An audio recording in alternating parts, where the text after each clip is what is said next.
Hello and welcome to our dark chocolate tasting. My name is Julia Zotter from Zotter Chocolates, and I will guide you through those 10 wonderful chocolate bars. Before we get started, I think it's best to prepare a little glass of water. It's important to cleanse your palate every once in a while, especially since we're handling 10 intense chocolate bars. So every once in a while, take a sip of water, give your tongue a little bit of relaxation time, and then you'll be ready to taste more chocolates. And then the second preparation step I'd like you to take is to rearrange your chocolate bars, especially when it comes to tasting pure chocolates and then dark chocolates. It's important to start with the sweeter varieties and then move gradually towards dark and really dark ones. Our tongue naturally prefers sugar, so it likes to taste sugar and it gives preference to sugar. So we want to get started with the sweet ones and then gradually move towards bitter. That way we give our tongue, our palate a little bit of time to adjust. But also, if we do start with the dark chocolate bars, the really dark ones, and then we taste the sweeter one, we will taste relatively more sugar because our tongue is really happy to taste sugar. So we want to avoid that. We want to avoid the sugar overriding the cocoa flavors. So we'll start with the sweeter chocolates. Of course, during the tasting, you can always give it a try and see how the reaction of your tongue is. If you taste, for example, the 90% and then go back to the 62%, see how that does. All right, but for this tasting, we will follow the rules and we'll get started with our 62% Dominican Republic dark chocolate. So during the beginning of this tasting, by the way, I'll give you a little bit more theory about cocoa countries, origins, and then we gradually move towards the tasting. You can always eat chocolate. I'll try to talk a little bit. I will eat a little bit of chocolate, so we can get through this really well. 62% in a dark chocolate bar means 62% cocoa. The cocoa bean plus a little bit of additional cocoa butter, the fat of the cocoa bean, and the other 38% would be sugar. So dark chocolate is a relatively simple affair. We have cocoa and we have sugar. Sometimes you'll see additions of salt, for example, to enhance some of the flavors. What you shouldn't really see in premium origin chocolate would be lecithin or vanilla flavor. Those are not really necessary with dark chocolates. Plus, very often, for example, vanilla is used to mask bad flavors. We have good cocoa, we shouldn't have any bad flavors in there, so that should really not be a problem, so you won't see vanilla with our dark chocolates.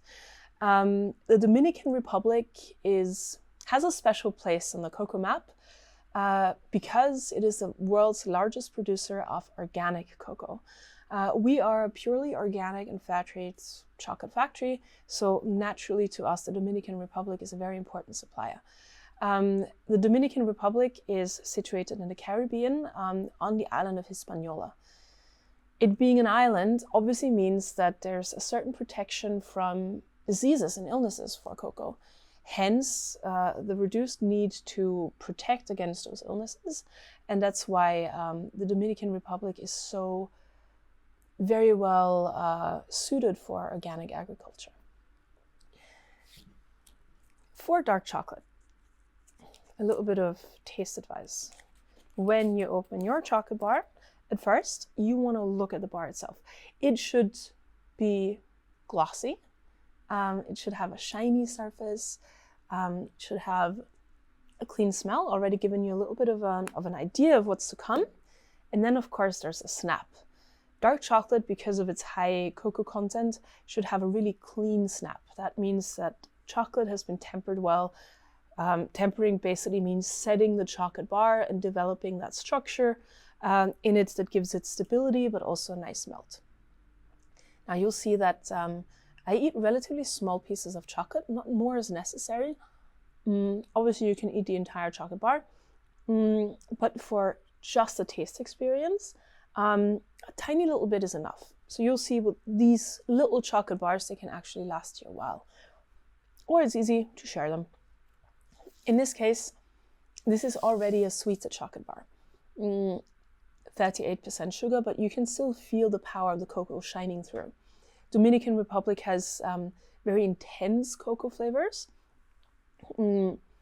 Sometimes a little bit of acidity, obviously, good bitter notes, some astringency, and that makes it very suitable for sweeter dark chocolates. Now, there's no ideal sugar content in a dark chocolate. It really depends on the baseline cocoa. What kind of flavor profile does it bring? What kind of balance do you want to achieve? With the Dominican Republic, it has such intense flavors that it can survive such a high sugar content, giving it this pleasant sweetness. And our sugar, which also plays a dominant role in here, is a golden hued raw cane sugar. It will have a little bit of a cane sugar flavor to it, which we like. I mean, if we already put an ingredient in there, we don't just want to add it for the sweetness, but it should have a little bit of a character on its own. So I think that shines through. Our sugar comes from Paraguay, by the way. All right, now that we've set the baseline in the sweet chocolate, we can move on towards our next step. Togo, 68%, is a West African country. So it's you probably know Ghana and Ivory Coast as the world's largest producers of cocoa. Togo is situated right next to Ghana. The culture is very different. Ghana used to be also an English colony. Togo used to be a French colony. So the languages are different. The cocoa culture is also a little bit different. In Togo, for example, I've seen way more addition of chocolate in the cuisine. I've seen way more use of chocolate in the local setting versus in Ghana.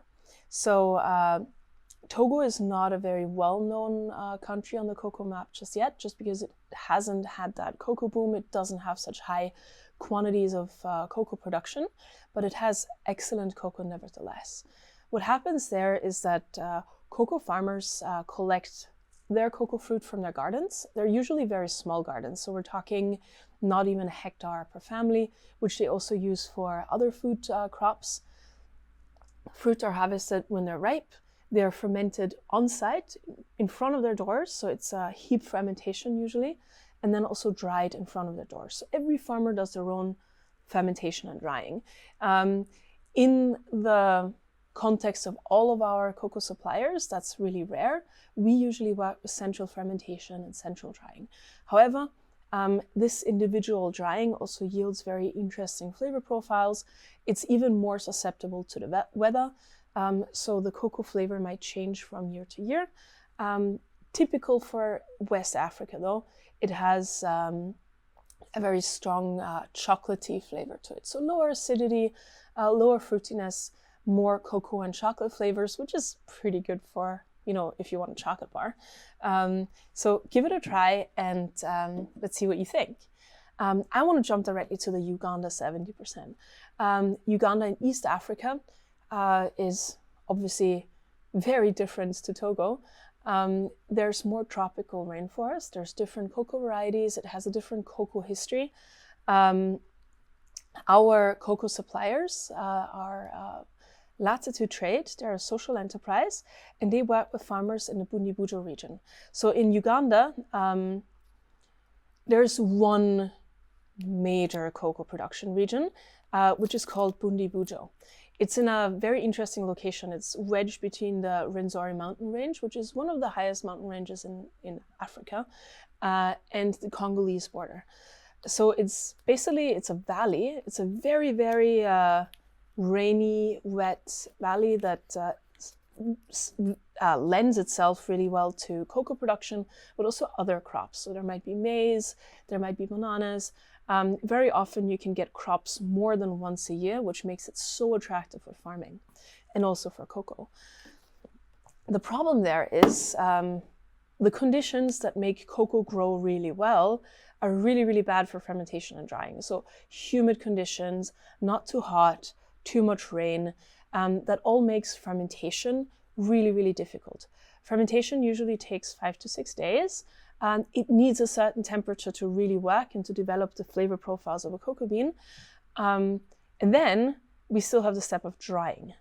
Drying cocoa beans is a very delicate process. It develops the acidity in the cocoa bean, or keeps the acidity in the cocoa bean. It's very important for that end flavor profile. But if it's too wet, you will not get your cocoa dry enough. It will get moldy, it will develop off flavors. So that for a long time used to be a big problem for the Bundibujo region. Excellent cocoa growing area, but really bad for processing. So Latitude Trade changed that. They started bringing the cocoa out of Bundibujo into the Kasese region, which is also on the Rwenzori mountain range, but in a much drier area. Perfect conditions for fermentation and drying.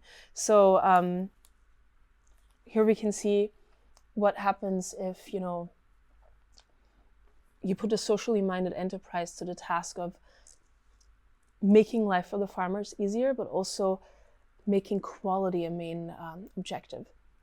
In Uganda, in Latitude Trade, the cocoa beans are also sorted by hand. So you can sort by sieve, you can sort by machine, but only if you really sort by hand means that you have a really high quality output of your cocoa beans, and you have a nice separation of different cocoa qualities. So enjoy that chocolate bar, because every single bean at the base of it has been selected. Uganda has a bit of a red fruit profile, so the acidity is much higher than compared to Togo, for example.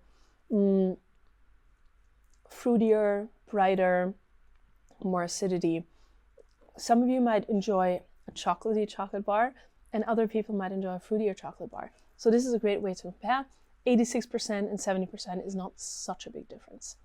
That being said, 70% is probably the most classical choice for chocolate and the most typical dark chocolate out there. Next, I like to talk about 72%. So we have two of them here. That was on purpose. First of all, 10 different countries, but also I tried to combine cocoa percentages that are really nice in direct comparison, not too extreme in terms of bitterness, so your tongue can really play around with these. Haiti and Panama, both of them in the Caribbean, basically, but very different countries for cocoa. Haiti is also on the Hispaniola island next to the Dominican Republic. Very different background. Currently very difficult economic, political, social situation. Biggest reason for why I haven't visited our partners there yet, because it's just too dangerous right now. PISA, the cooperative that works there, has done an incredible job of offering a stable business and a stable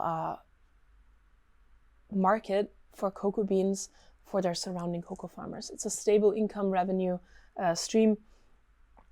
It helps plan for the year, and it gives a certain stability for the region. In Haiti, things are, well, for the cocoa farmers, everything is very simple. So the cocoa is transported fresh to the fermentation site, and then fermented centrally and dried centrally, and then exported. It's a very interesting cocoa. It has the same intense cocoa flavors as the Dominican Republic. To me, it has a little bit more bitterness and astringency. And that is not necessarily a bad thing. It's a very interesting thing in a chocolate bar, because with certain cocoas, with certain aroma profiles, you want a little bit of astringency. You want a little bit of that bitterness, because it makes the juices flow in your mouth. It brings out some flavors. It balances out really well. Hence, I'm hoping you'll enjoy the Haiti bar. In Panama, on the other hand, Central America, part of the influence area of the original cocoa origins. So the cocoa farms there are super old. The cocoa culture there is super old. The cooperative who worked there is one of our first partners. They have more than 30 years of experience. So that one, from the flavor profile alone, works with very old cocoa varieties, native varieties, also to Panama, and therefore has a very different flavor baseline. To me, biscuity, creamy, very different to the edginess of the Haiti bar. Give it a try and see if you can agree with my opinion or if you have a different opinion. By the way, flavor profiles are a very individual thing. So each of us, yes, of course, we will taste a raspberry and most everyone will say, yes, that's a raspberry. But our flavor nuances on our tongue and in our nose are developed differently. So you might not have the same flavor experiences as I do. So no worries if you smell or taste things differently than I do. That's completely normal. I hope you enjoy the chocolate though. What I want to focus on are those two, the 75%. 75% is already in the darker end for most people, or for what most people are used to. And Madagascar and Guatemala are two great polar examples in terms of cocoa flavor. Madagascar is if not one of the biggest islands in the world, with its unique flora and fauna, with its individuality and its microclimate, versus Guatemala, one of the original cocoa countries, Maya culture. In Madagascar, cocoa grows in the northern parts, the Samburano Valley, around Ambange, which is a city, and it's only about 50 kilometers in diameter where cocoa actually grows. So it's a pretty rare cocoa in comparison to the world production, and it has distinct lemony flavors. That's what it's famous for. Nowhere else in the world will you find such lemony flavors as in Madagascar cocoa. We chose 25% sugar content for this one because it complements the lemon very, very well. So give it a try. Compared to the Guatemala one, which has more raisin, more spices, dried fruit to it, because of its mix of old cocoa varieties. Guatemala is hilly. It is very heavily influenced, obviously, by the Maya culture. There's still a lot of Maya communities working with cocoa, and cocoa is part of daily life there. So people drink it as a hot chocolate after a hard day's work, for example. Guatemala also grows pretty a lot, if not the biggest crop of organic cardamom in the world. So maybe that's, cardamom is often grown there together with cocoa. Maybe that's also a reason for its slight spiciness. In Guatemala, something really interesting, the Guatemala cooperative that we work with, Fedecovera, they've been in existence for over 30 years. And because, politically speaking, Guatemala is not very well functioning, Fedecovera has established a very rounded system of support for its farmers. There's schools, there's med stations, there's microloans. So it's not just about buying the cocoa from the farmers, it's about really supporting the community and giving opportunities to the community to also develop and grow. I want to try the Madagascar first. Up to you what you want to try. Try them both next to each other because then you will really get the distinctive flavors of the cocoa bean.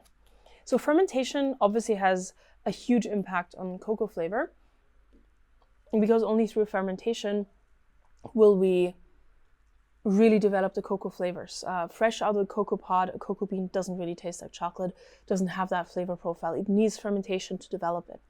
And afterwards we need drying. First of all, to make the cocoa stable enough to bring to Europe, for example, but also to develop acidity. After fermentation, cocoa has a lot of acids, mostly acidic acids, which are flavorful. And through drying, you decide, do you want to keep those acids in the bean? You dry slow. You dry fast, or do you want to evaporate those acids a little bit, give them a little bit more of a rounded flavor to the cocoa bean, then you dry slow. So also local weather has a strong impact on this year's cocoa flavor or cocoa acidity.